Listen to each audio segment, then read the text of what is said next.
Hello and welcome to another episode of Feminine Scope with Sarah. I am Amanda Ezekwe. Feminine Scope is a program where we discuss issues concerning women, their challenges and triumphs covering different spheres of life. The death of a husband is a tragedy that befalls a woman, as it involves a physical break in their relationship. It could be very devastating as it connotes a sudden withdrawal of a woman's pillar of support. In every society, there are women of all ages who are currently suffering from the loss of a husband. Underprivileged widows and their vulnerable children constitute a significant component of every country's population. Available statistics show that Nigeria has over 8 million disadvantaged widows with over 21 million children, and this has been on the increase due to terminal ailments, crime, and politics. These and many more issues relating to widowhood will be the subject of our discussion today on Feminine Scope. When we return after the break, you'll get to meet my guests. Please stay tuned.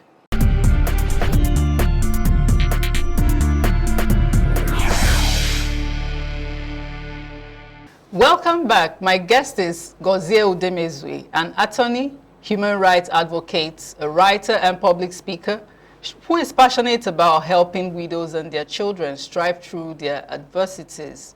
She is currently leading the Pan-African mission to change the narrative about widowhood, and this mission is called Widowed Not Withered. She's also the founder, Healing Hearts Widows Support Foundation. You're welcome, ma'am. Thank you so much. Why widowhood? The foundation, what triggered you to champion the cause for widows? Thank you. It's an interesting question. Why widowhood? I lost my mother at the age of 8 in 1979, and I was relocated to this village from the city to live with an older family relative.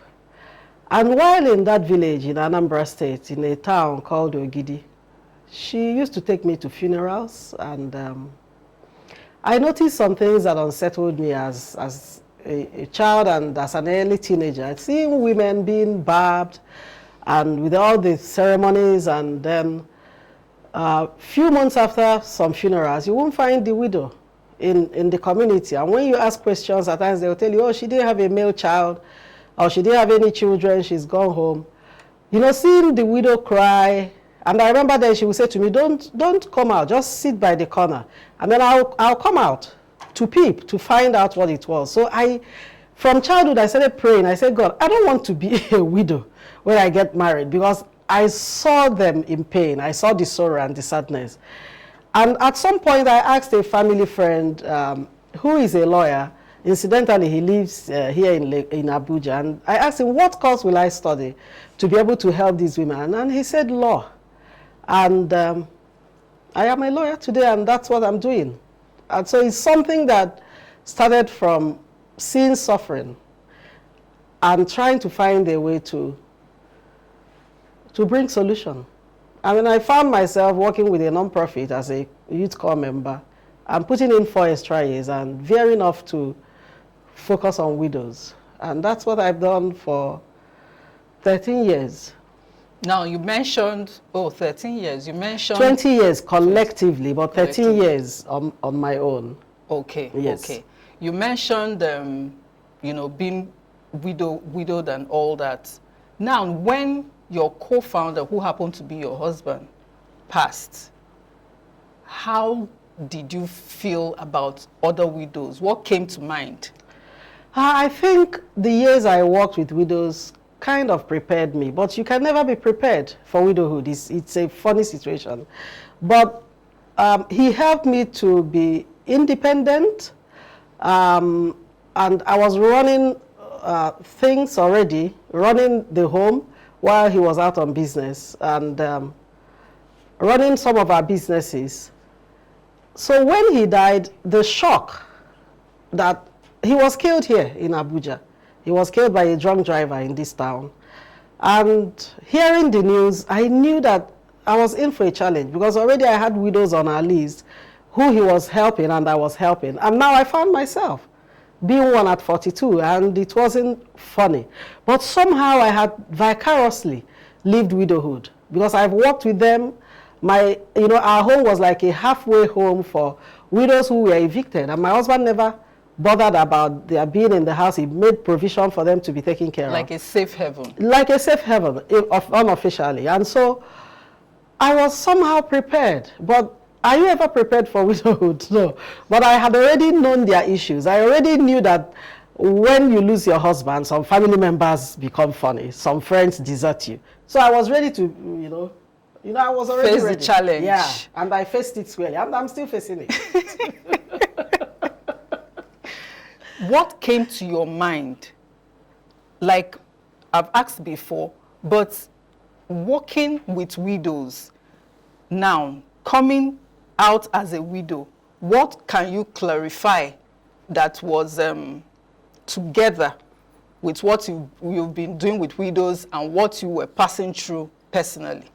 Well, I won't want to say I've passed through, because my husband made sure that I am still insulated. So I don't have landlord issues. I don't have any in-law issues. I don't have all of those kind of issues. Everybody is on their own business, on their own level. But I have seen widows talk about loneliness. And I've always wondered, why will you be lonely when you have children? I've seen widows talk about lack. It didn't make sense to me because I've always had. But now, when they talk about loneliness, I understand it. Loneliness is not about being alone. You could be in the midst of people and you still find those moments. Like, I've been in Abuja for some days. My oldest daughter lives in this town. She's been in my hotel room. But every morning at 4 a.m., 5 a.m., that's when I used to gossip with my husband.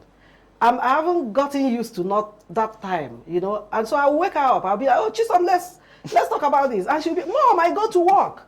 I'm sleeping. I say, you can't be sleeping. Wake up. And and back home in Enugu, I still have my 8-year-old daughter who I talk to. So except you wear the shoes, you won't understand. I worked with widows theoretically, with my head knowledge and with their own experience. But now I am able to put myself in the shoes. The worst is the bills, running things. Then I was running things with my husband, of course, financially providing. But now I have to think about how to make the money, plan how to spend it, make sure I don't overshoot the budget, pay school fees. Oh, at times I feel like running away. And on Sunday, I actually ran away from Enugu. When I boarded the flight, I was like, thank God. Thank God for 1 week. Nobody will tell me to bring any money. And then yesterday, I said, oh my goodness, I'm not really a good mom. So I sent some money to them.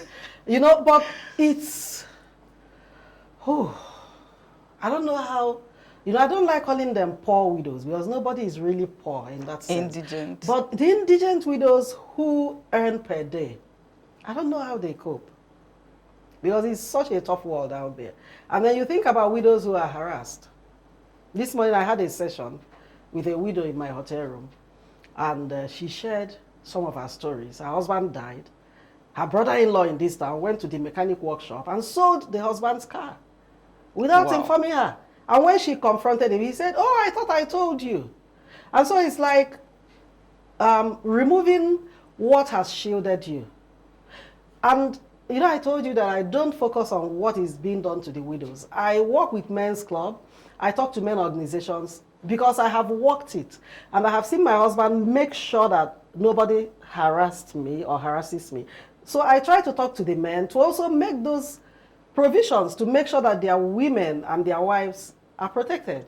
Because it boils down to the children. If your wife is constantly harassed, what stability of mind will she have to take care of your children? And if a widow is left alone to take care of her children without being bothered by anybody, they do well. But the problem is this court matter today, tomorrow this family meeting.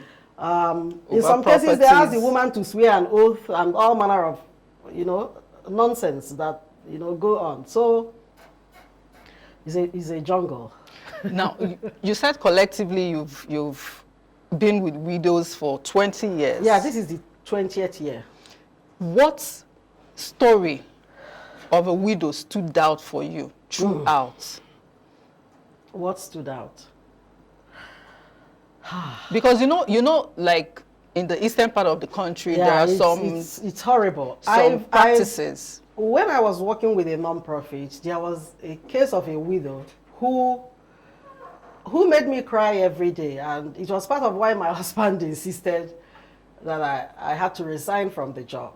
And he thought it was about that non-profit. He didn't know that it was a project I have to run for the rest of my life.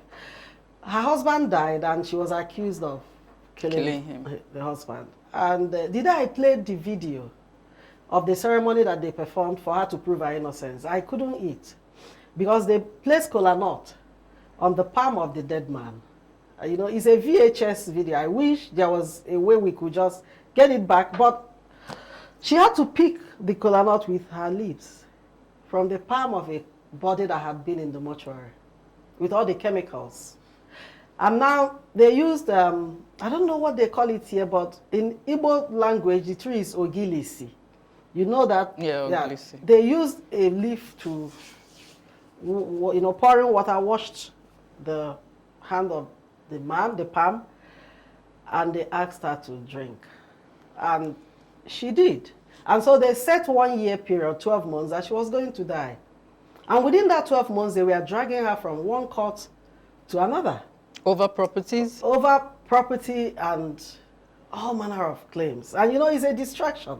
That's always the strategy. So that as you are trying to prove that you are innocent, by the time you are done, you've lost the property. Or they take the children. So within that 1 year, I never saw her smile, anytime she came to my office, until one day she walked in smiling. And I was like, what happened? And she said, she sat down and said, that they are calling for reconciliation. And so she had to come and meet with us. I said, why the reconciliation? She said, one of them climbed a palm tree and fell because a snake was there, according to the man, before he died. And the snake attacked him. And then the second one was in the cocoyam farm, and the snake attacked. I said, okay, so allow the other two remaining to get the snake attack. So the matter is settled. And we laughed about it, and the process of reconciliation started and everything. But on a daily basis, you find women who are debased and dehumanized. I don't have any issue with a woman mourning her husband. But when you have to put a woman through hell, Because I remember another young girl who lived in Sokoto with her husband, and they came home to bury. She was 18. And they took her to a farmhouse away from the home. And she was to live in that farmhouse. And every morning at 5 a.m., she will cry. Every morning. And a clay pot was used to feed her. And it was not to be washed. So if they brought yam, inside the unwashed clay pot. And so a woman in the village came to Enugu and told us and begged us not to disclose her identity. And with the help of the police and the Catholic priest in that community, we were able to rescue her. And she was breastfeeding. Whoa. And they took the baby from her. So, with breast milk and everything, the pains could be crazy. And every day I say to myself, Gozie, you need to stop doing this. Getting involved. But I can't. And so what we have done as an organization is to, in as much as we work with the widows, we are talking to the women whose husbands are still alive to know what they need to do to protect themselves. Get your marriage registered. When we go to court on behalf of a widow, it's easier to get justice if you have marriage under the act, not the blessing of marriage. And then to talk to the church. Let the churches make sure that they are licensed to get people married. Don't give them blessing of marriage certificate, so and so church, and then you ask them for marriage certificate, and they give you blessing of marriage. The proper certificate is the rectangular one with the coat of arms. Okay. And that way you're able to get into court and begin to seek for justice. And when it's registered, the law is very clear on that. That when either of the spouse, either of the two passes, the surviving one administers. But then you find where the family comes in and they'll sell property. Why? And there are children. And there are children in the house. And not just female, you know, there course. are male children. And so I interviewed a professor of history who happens to be like a father to me. I interviewed him, he's 95. Oh. And I asked him, I'm from my hometown, what was it like for widows before the war? Because I was writing a book on that. And he said greed, as a result of the 20 pounds or 20 whatever they gave them, people were hungry. People didn't have anything. And so that was when the grabbing started. That before the war, people encircled widows to make sure that they took care of the children and the widows. And now my father is 98. I interviewed him from the same hometown to see if there will be disparity. And he said the same thing. He said, before the war, the idea of staying indoors after funeral was for the widow to rest. But now, when you are indoors, we've done a case in the Enugu where the woman was indoors, but she saw a truck bringing in her property from the city. Inside? Yeah. They collected the key from her. While she was still mourning. Yes, that they want to go and get photographed, you know, the dancing and all that. Dancing. And so while she believed them, they brought home her property from the city and said, you can't go back there. So what is done to widows is to reduce them to minor. For crying out loud, no widow is a minor. To reduce them to minors and have people take decisions on their behalf. Yes, if somebody from my own side of the family tried that. As soon as my husband died, he said to me, oh, you know this building you live in, you make big money out of it. So why don't you move to the smaller one? I said, I'll die there. I've never lived in a small kind of space. I said, why do you want me to move to a 2-bedroom apartment from a 10-bedroom apartment? She said, oh, so already she's moved me to the minor level, who cannot decide for herself. So she started thinking for me. Forgetting that you have children with you. And I asked her, where the items in my bedroom alone, where will I keep those? And she said, oh, you have to, you don't have to cut down. Yeah, you don't have to, and that's what they do to widows in communities. We've run, between 2008 and Saturday last week, we've run 43 medical missions. Wow. The last one was on Saturday, and we have the last one for the year on December 21st. We go to interior communities where there's no health center or there's a building with a signboard but no medication. We go in there, we have our doctors, we have a medical mission arm of the foundation, we have the legal aspect of it. So we have lawyers on the spot talking to widows who are being violated, and then we have the doctors treating them. You know, most times you find high blood pressure. On Saturday, we had to give out medication to last for 3 months, so that before they start purchasing, it will be sometime in May. And so we've heard all manner of stories. We've had in-laws sit down and split children of widows after the funeral. Without the widow's Without consent. consulting the widow. We've had in-laws say to a widow, oh, your husband is dead. You have to leave the family and remarry. I got such a report 2 days ago. Did the widow have kids? Yes, 5 children. And they expect her to leave the children and remarry? And remarry, so that they will take over the property. And then I tried to dig into the ownership of the property. Her father-in-law built the house. Her husband was the only son. The father-in-law died, the husband died. By Igbo tradition, that building is her husband's building. So it should normally go to her children. Now, the 2 sisters-in-law who are unmarried, I'm going to pursue them in January. They are unmarried and they live in that building. Now, they called her a day after her husband died to ask her when she will remarry. Because of the property? The property. So it's the greed. And she said to them, oh, give me a little more time. And then a week after, they called another meeting. So a widows group in her community, I met with the head of the widows group 2 days ago, and she told me, I said, okay, after Christmas. And so the issues are so many. And then you find some widows who go home to bury their husbands, they return, and the landlord calls them for a meeting to say, oh, I actually gave your husband this property, not you. So when when the rent expires, you move.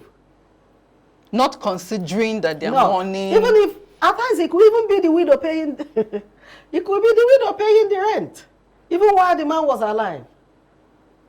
So what we have embarked on, which was why I launched the campaign in 2019, and thank God, we got a lot of coverage from BBC World Service, and they were interested in that campaign. But when we started doing things with them, COVID came in and we stopped. But we are going to resume in 2022 because we want widows to now stand on their own. Challenge these things. Yes. Because we can't keep accepting what widowhood is not. Widowhood is not poverty. Widowhood is not poverty. A lot of widows can feed married people. They can feed man, husband, and their children. But once they hear, oh, this person is widow, hey, yeah, they start with the pity. They start with, everything that follows. Personally, what are the challenges you faced handling widows? The challenges I face, I think there are personal challenges like, the home front.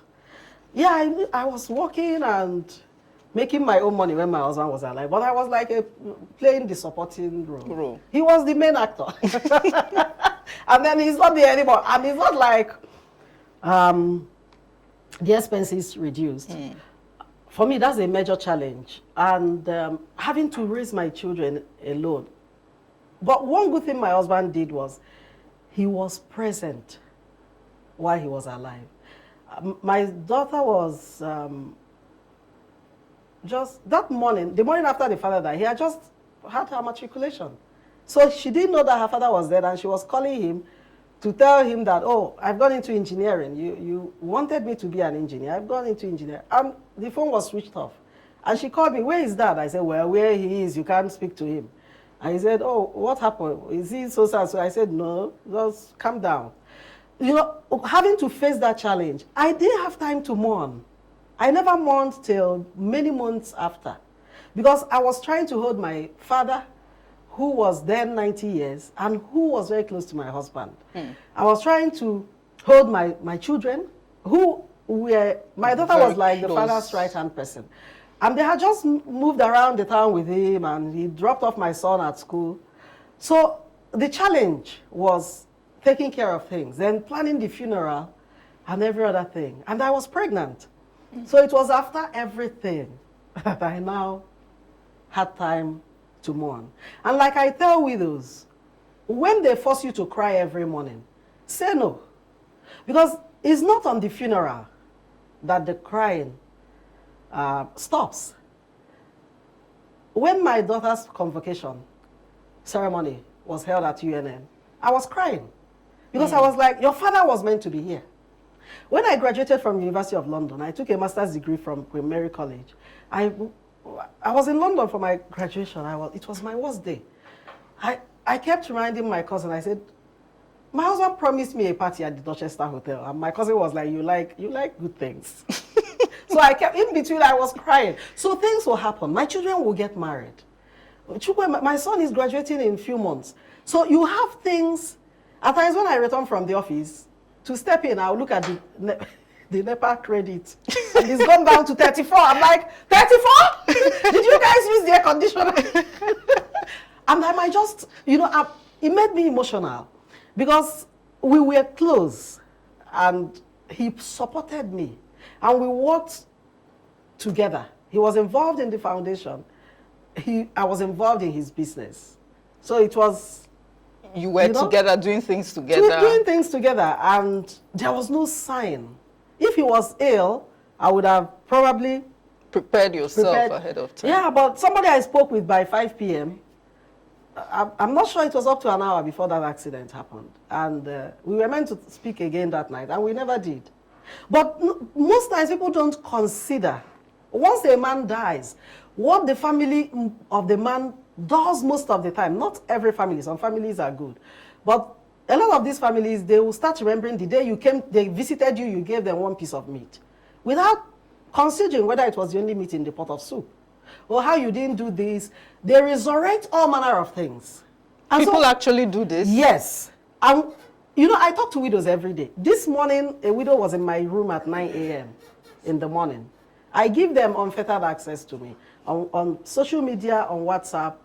We need to talk to the men more, to honor their wives before their families. Because a lot of the widows, when the man hits the wife all the time, of course, when he's dead, the brother will step in because he's been shown the way. We also want the women who are married to know that widowhood could happen to anybody at any time. And rather than call yourself a housewife and you are not earning, you can still be home and be trading. All my life, I've done trading. You know, they call me typical Igbo woman. It's okay. If I go to any country for speaking engagement, for anything, I'll go to a store and start shopping. And when I come back, I'll sell from the booth of my car. Because when you are financially empowered, there's a limit to what anybody can do to you. True. But when you need to ask for school fees, I used to have a young widow on my wall. Her children were being taken care of by her two sisters-in-law. And they called her for a meeting and said, leave her wall, my Facebook wall. She's indoctrinating you. She's opening the eyes of widows. That if she didn't leave, they will stop paying school fees for the children. So I said to her, give me the bill of your children's school fees. Let me raise partners. We have partners all over the world. We have people in Ireland, in America, in other parts of Europe. We have people in the UK. People here in Nigeria who pay school fees for widows' children. But she was so scared of them. That what they would do to her. So I excused her. I told her, I said, I need space. So that another person, anytime you are ready, this is my number, call me, I'll bring you back. You see that level of intimidation? And it's not as if she can't work hard by herself and pay, but she's used to having it easy from them. One day they will fall out. We've been talking widowhood with Gozie Udemezue. We are going on a short break. We'll be right back.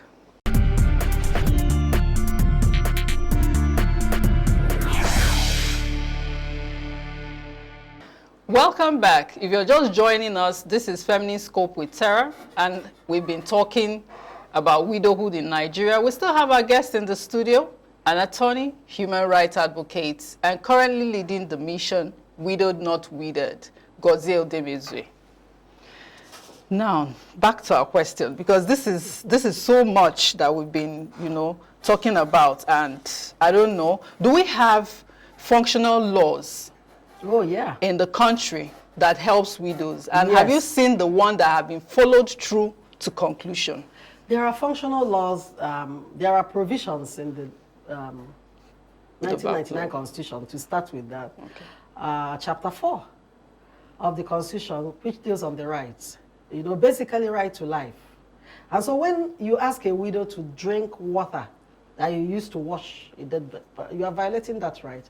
Right to dignity of human person. All those ceremonies they do, I have seen a widow being barbed. I am not bothered about cutting of hair. When my husband died, I did that to honor him because he believed, he was a very traditional man. Yeah. He believed in that, but I let them know how it has to be done. But you see them do it on other widows and push the head and Actually see some using broken bottles. Yeah, some broken bottles. So in some communities before, now I can't say if any community does that because I haven't researched in that area. They had something like a sickle, very sharp blade that they use on every hair. And now link that with HIV and all manner of infections. Very unhygienic. Now, 1999 Constitution has that provision. That's at the national level. When you get to the level of regional, there's a very fantastic document, a legal instrument called the Maputo Protocol, which has an article, I think 2021 to 23, around there, has provision for inheritance by a woman whose husband is dead. Now, I don't want to go into CEDAW, the Convention on, discrimination, elimination of discrimination against women, and all the other conventions. Now, when you come to the state level, Anambra State has a widowhood law. They call it widows and widowers law. But nobody bothers the widowers. It's just to attach them. Enugu State has it. Almost all the states in the east, I can't think of any. Edo has that law. I think I've seen a copy of the one in Cross River. But our focus is on the southeast because of the funny situation there. These laws are there. The question is, how many widows are aware? Aware of it. And when we did a campaign in 2010, we were funded by the U.S. Consulate in Lagos to produce the law in pidgin English, like simple English, not the legal language. And we printed about 13,000 copies and ran advocacy visits to some communities, major traditional rulers. They grade them in class. Yeah. So we went for the class 1 or class A. That was one fantastic role my husband played. But because he was into all the traditional things and so all he knew them. Big time names, he was able to give us access to any traditional ruler we needed. And we ran that advocacy. But where we met hitches were those August meeting settings. As soon as you come in and introduce yourself, Healing House Widow Support Foundation, the non-widows leave the hall and say widowhood is not their portion. It's not anybody's portion. I went to bed married. I woke up widowed. It's not anybody's. And such women, when it happens to them, they are lost. And these women, like the August meeting, do they even support widows? Well, they support widows. Some of them do. Some of them just share rice. For me, sharing rice is not empowerment. It's like giving the widow fish every day. So the laws are there. But what FIDA does, which is fantastic, FIDA is the Women Lawyers Association, which I am a member of. What they have done is to go to court using those laws. But what I've noticed also in our foundation, because we have lawyers who volunteer with us, once you show these men who violate these rights, the law, this is what the law says, they opt for settlement. And nobody wants to go to court. Some widows will tell you they don't want to go to court. So that it will not be that they took their in-laws to court. Some of them will tell you, oh, let me leave it for God. That God says, all manner of things. But there's increase in awareness on the part of the widows to know that, because what we did was to print posters, simplify those widowhood laws. I think we even have Enugu State law in Igbo and Anambra State law in Igbo. So when there's a gathering, one of our lawyers will always come up and explain to them that these are your rights. These are your rights. No, whether you have children or not does not matter. These are your rights. And so we can't stop talking about it. But what we are focusing on as an organization and as myself, because I pulled away, handed over the organization to somebody to run, and I needed to run the campaign because it has to have my face. What I did was to, and still doing, is to focus on the widow. Now, if you build the widow, there's a limit to what people can do to her. Yeah, but if you keep giving her every Christmas, we give her rice, we can still give rice, but let it be a kind of short-term intervention. But let the mind be redefined. And empowered. And that's why I wrote the book. There's a book I wrote, Widowhood Redefined. It's not the widowhood that our mothers did. Come to that book. It's not that widowhood anymore. Because some of the widows also enjoy that state of widowhood. That, oh my, is any little thing, at times they look for trouble. Really? Yeah, some widows look, a naturally troublesome person will always be troublesome, whether they are widowed or not. When they look for trouble, those people, they will tell you, is it because my husband is dead? So I always tell them, when your husband was alive, he was doing nothing. And some of them will want to remarry, and they will start telling the man, when my husband was alive, he used to buy me Toyota Yaris. The husband didn't buy motorcycle. So why are you putting another man on a high pedestal? And so we want to build a widow that is standing. But for 2022, from March, I developed another program to focus on the girl child in connection with widowhood. Because it's something that happens people die every day. So that build yourself as a young girl. Be strong. And there's no way it is written that it's only the man that will pay fees. It's only the man that will buy. There are homes I know that the man buys down to pepper, salt, When water finishes, tissue paper, they call They him wait on the for phone. him to come. On your way back. Such a woman, if anything happens to the man, the woman is in trouble. She won't survive. Because she won't know. For me, it was easy for me because I was already doing all that. things and, running things. And my husband will proudly tell you, oh, meet my wife. She will do this and do. I didn't know that this was going prepared to happen. And so we are looking at changing the face of widowhood. On Saturday, when they came for the outreach, I warned them. I said, the area in Enugu where the office is located, where you are coming to, is a highbrow area. Behind the government house, don't wear tattered clothes so that people will pity you. Dress well. Of all the widows that came, a particular one came almost in her night dressing with her hair bonnet. Wow. So as they were registering her, I walked up to her. I said, Madam, are you still in your bedroom? She said, no. I said, how dare you come like this? And the one next to her said, that's our mother. That's our mother. I said, are you coming to her event for the first time? She said, yeah. I said, this will be the last time I will see you dressed like this. And she instantly understood. I said, you don't have to be pitied. Is this the best you can? She said, no. I said, so why? She removed the bonnet. Beautiful low cut. I said, go find somebody and borrow powder and touch up your face. She did. When we started dancing, I saw her dancing. I was like, wow. And so she's gotten that lesson. I am not in their midst to pamper them and rub their back and tell them pity you them. No. You can. In building, at times you have to destroy. You have to break to build. And when you are refining gold, you don't get gold as raw as it is and see them in Dubai malls. No. They have to go through a process. And so if it takes them going through that process, because when they are built, they build others. We have widows we started with who now donates to what we do. Wow. Yes. When I make a call on Facebook for support, widows provide the money.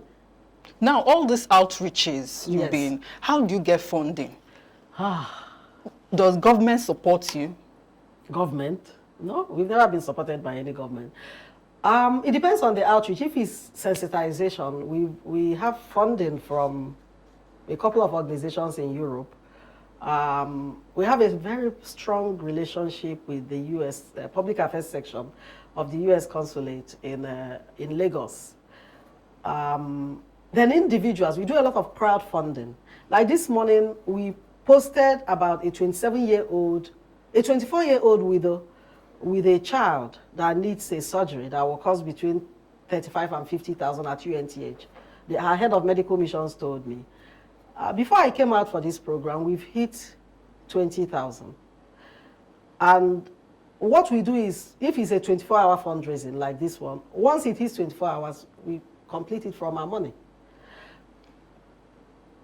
We have people on social media. We have fun partners all over. I know you have yesterday morning, major followers. Yeah, yesterday morning we woke up. I woke up in the morning and I saw a credit alert. I was like, wow. And then I reached out to the source and they said, oh, host another Christmas outreach for widows. I said, oh, how many? They said, as many as you can do with that money. So now we are compiling names. And on 21st, those ones that if you don't provide, they won't be able to have a good Christmas. Not because they are not working, but we have those women who are petty traders and all those kind of women. Like they earn daily. Yes. So majority of people that fund us are everyday people, especially children of widows who went through hell growing up. We have them. Some of them are doctors, some of them are lawyers. Then we have strangers. To be honest with you, 55 to 57% of our funders on social media, I've never met them. Wow. Yes, I've never met them. And what they do is to follow what we do. And because you keep them updated. Yeah, the outreach on Saturday, I didn't want it on social media, but my team said, what about the people that... It's very unusual. How can't it be on social media? This last Saturday was funded by a family in Cameroon. Wow. A family in Cameroon, that run one of the Nigerian banks, the head of one of the Nigerian big banks, in Cameroon. They funded the outreach. And other people said, no, no, no, no. We can't leave it for them alone. Okay, since they are not funding the medical mission, a partner in Washington sent money and said, purchase all the medication. Another partner sent money and said, pay the doctors. Another partner, so it's a movement, kind of. And it's gone beyond me. Yeah. Yeah, even if I drop dead today, it will continue. It's not more about me. And we also have programs like the health. We run medical missions. Then we have medication in the office, medications all year round, so that widows can come in and refill, like known diabetics, known hypertensive patients, known patients with arthritis, ulcer. The doctors will give. The doctors don't work every day, but they come around and they dispense. Now, under economic empowerment, we provide loans, but not big loans, you know. Just and something no interest. Like those women that, some of them, their capital is 3,000, 5,000. They sell okra, they sell pepper in the market, you know, on the ground. They pay 100 naira to local government. Those kind of women. So what we do is to, like, there's one that ended November 30th, 50,000. It was brought in by a church in the UK. I don't know the pastor. Wow. We just met through someone. So the women returned the money and we gave back. They took it back. That way they're able to run this period. But instead of 6 months, we now say return it after 90 days so that a new set of people can take from it. And now we also work on education, we call it scholarship scheme, where we pick children of widows and either have people who pay directly to the school or they pass through us and the accounts team, you know, pays the school. But most of the widows we have funded their children's education. We found out, paid rent for them for 2 years. We found out that they took off, started doing better because those burdens, they're settled now. They're settled. So their businesses, they don't dip hand into their profit. And the capital to spend. So basically that's why. And then I designed this Adopt a Widow program where a family can adopt a widowed family. All you do is whatever you give them, tell us so that we document. And we structure it 12 months adoption, 18 months, 24 months, depending on the need of the family. And the widow must take off. If she doesn't take off, we drop her. And when you take off, we match you with another indigent widow. It could be 3,000 a month, but you have to give. So it's a cycle. Like to mentor the person. Yes. In July 2016, your citation was read on the floor of the House of Rep in Washington, D.C. in recognition of your work, of your work with your team on widow issues. And in March 2018, you received the Danny Glover Award in New York for your work at the grassroots. Will we say that a prophet is without honor in her town? Well, but first, how did that make you feel? Your citation being read in the House of Rep. The first time I received the letter, I thought it was scam. Because I didn't know anybody at the Congress. I know I'm very, you know, I have a good working relationship with the consulate, but I didn't see them linked with that. So I asked questions and I was told that it's from Facebook. That somebody had been following our activities and wondering to see how I'll manage my husband's death. If I was going to do the same thing I've been teaching widows to do. And that they also asked questions, did their research, security investigation and everything. And so they asked me to head to Washington. I was in New York. Unfortunately, I couldn't go there, but I was able to join that. So it made me happy that what we've done, you know, was being recognized. And then it made me cry because my husband had been my engine room. He was the one that said to me, the way you give out things to widows, one day you give out this house that we live in. Why don't you set up a non-profit, set up an NGO, I will support you. So he marshaled out a certain amount of money that we made every year to put into the project until we took off on our own. So I felt it was sad on one side, and I was happy. And that recognition opens doors. Because, oh, you were recognized by the U.S. Congress. That means you're doing something good. Yeah. And so we have partners, a lot of partners in the U.S. And our major medical mission partner is an organization in New York. At times they bring in medication and bring in their nurses. If not for COVID, their nurses come to Nigeria almost every year. Wow. And their doctors also come to work with the us. foundation. 2 Decembers ago, I came in with them, and we went to a community in Enugu State. And they don't just bring in medication, they bring in toiletries, they bring in food, all manner of things. And so I think my focus has been on doing the job. Because I think it's a calling. It's not really, I don't see it as, we really pay the media. Like, oh, come on, we've never done any press conference. Because they will tell you, oh, you have to do this and that. No. So we just do the work. And the first thing before I spend any money with my team, we convert it to how many widows we need provide for. Yeah, accountability. So if you want us to, like one of our events, they say, oh, you have to go on this national television and you have to pay so and so. I broke it down. I said, this money will set up 4 widows, small scale business. Cancel that. Do this. Let's use our website and our Facebook. So I think all of this was as planned by God. And then my husband ensured, because he used to follow us to outreaches. And some of them that knew him, they've heard about him, and they see him there, wow, he's, you know. And he gave us access to places that ordinarily we wouldn't have had access. How do you cope after every outreach when you hear stories of It's draining. widows? Especially on Saturday. On Saturday, I was with a widow, 27-year-old widow, who has a very bad ulcer and is has sickle cell anemia. At the same time? Yes. And she has a son, she's an orphan. And the person that brought her is one of my daughters, one of my mentees. And she held my hand. And she said to me, Mommy, I don't want to die. That broke me. Because my oldest child is 27. And she's not married yet. But she's gotten married. She's lost her husband. And she has a son.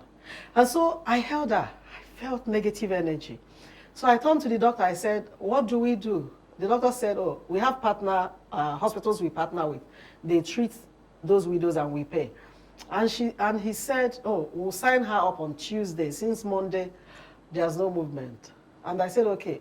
So I turned to her because she was helpless and hopeless. And I held her and I said, listen, if the foundation doesn't have money to pay, I will pay. She said, Mommy, I don't want to die. And then I turned and the son looked at me, eyeball to eyeball. And I said to her, does he go to school? He said, yes. Which school? He mentioned a public school that is not where I want a child I know to be in. So I said to her, okay, when I return from Abuja, come back. Let's see what we can do. And I had quite a number of them with issues. By the time they went home on Saturday, and I went back home to my home, because the office and my home share that compound. By the time I woke up early Sunday morning, I started packing to make this trip. That morning, I was so drained. I can't remember when the plane took off. As soon as I sat there, I know when they shut the door, but I slept off. I needed, even when my daughter came in and saw me, my daughter said, Mommy, are you all right? I said, I am all right, but it's too much. And I think coming out here to Abuja also helped me to, you know, and like my friends knew, because it's been like, you know, they've flooded me with gifts, with cash. I'm like, why are you giving me money? And they said, you always take care of other people. It's like, down to slippers, down to 2 days ago, somebody gave me 20,000 mint. I said, I'll keep it for church offering. I'm not going to spend it.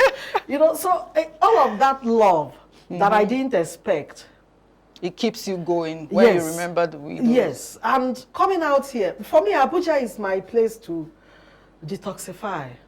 Because some of these widows, they have nobody. Imagine widowed, orphan, sickle cell, Ulcer.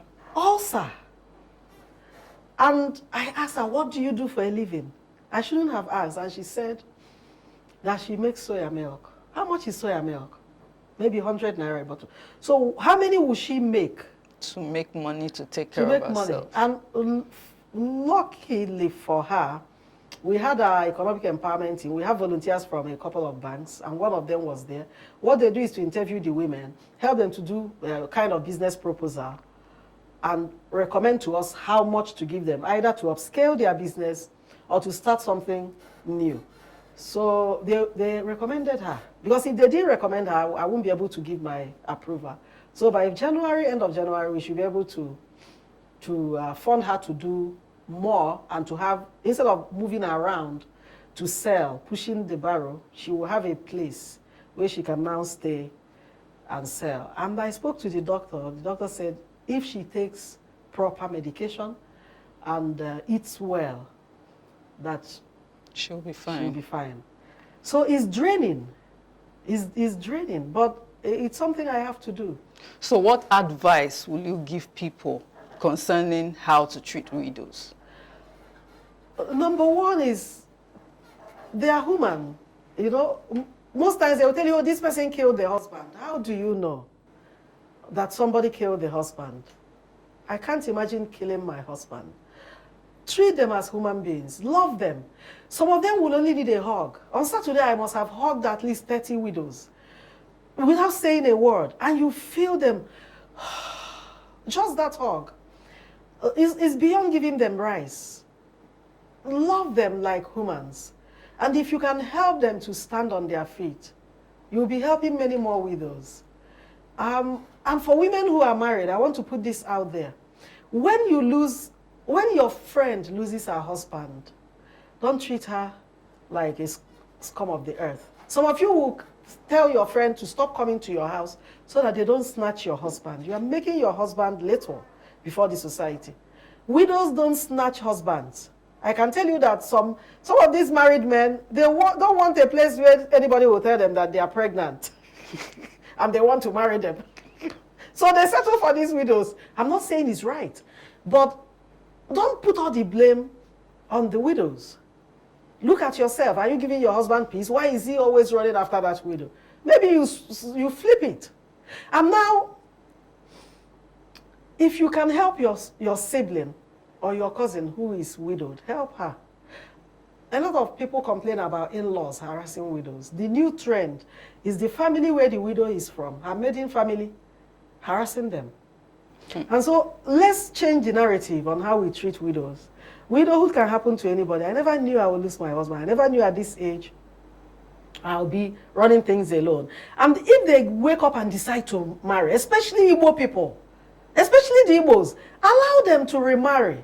I remember one day I posted on my Facebook wall, wedding gown, wedding cake, and I said, girls, come and pick who wants to be my bridesmaid. Some people came in box and said to me, how dare you talk about remarrying? How dare you? I said, I am not ready. Any day I'm ready. I will give you a card in the morning and wed in the evening. Allow these women to find love again. There are men out there who can love them. Don't make them feel like they are demons. They are not demons. Because it could happen to you tomorrow. Love these widows, cherish them, and protect them as much as you can. Thank you. We sincerely appreciate you for taking our time to be with us. Our guest has been Gozie Udemezue, an attorney, human rights advocate, a writer and public speaker who is passionate about helping widows and their children strive through their adversities. She's currently leading the Pan-African mission to change the narrative about widowhood, and this mission is called Widowed, Not Withered. She's also the founder, Healing Hearts Widows Support Foundation. Finally, wicked widowhood practices have continued despite laws and customs to mitigate such. Today in Nigeria, widows are still being humiliated, dehumanized, and abused via wicked customs, rituals, and traditions. With fewer women in legislative roles, the chances that the issues of widows in political offices are neglected. The society strips widows of dignity, and many United Nations initiatives do not make widows a major focus. The government has to enact laws that will protect widows and abolish widowhood practices. Well, that's much we can take on the program today. Until next week, bye-bye.